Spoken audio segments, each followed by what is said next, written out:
My name's April Hunter and you're watching Sport and Icons.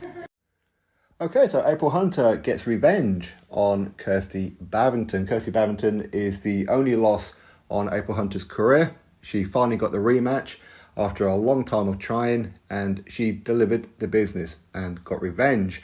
So I'm absolutely chuffed to bits for April Hunter.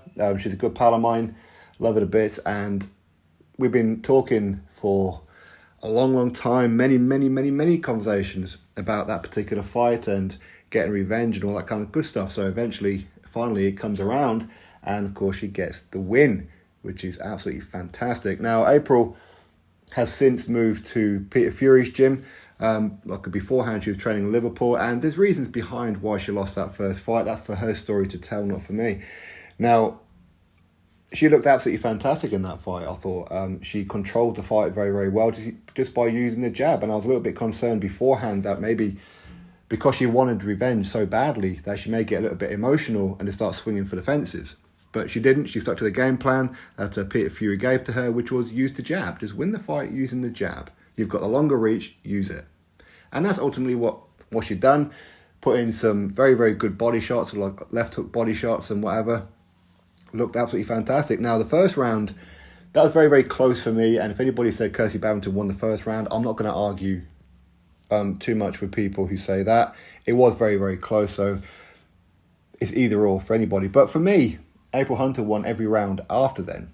She did, of course, with the knockdown in round number 7 as well, with that big overhand right, which caught Kirsty Bavington flush on the button.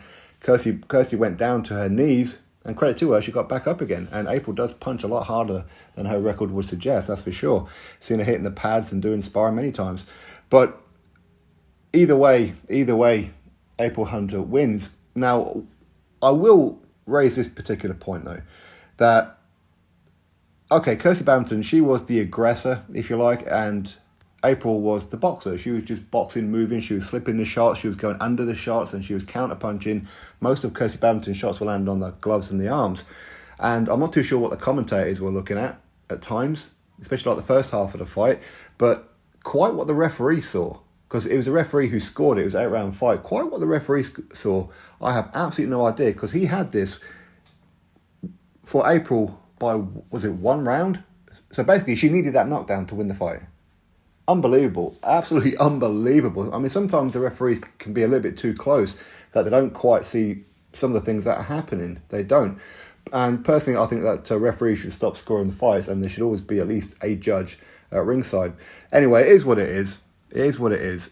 It looked like they tried to rob April, but they couldn't with the knockdown. Hey, it is what it is, unlucky.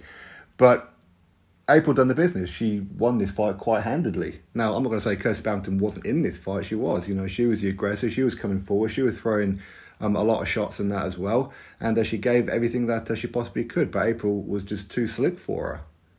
That's ultimately what it was. Anyway, regardless, the result is what's important. The right person won, which was April Hunter. So proud of you, Apes.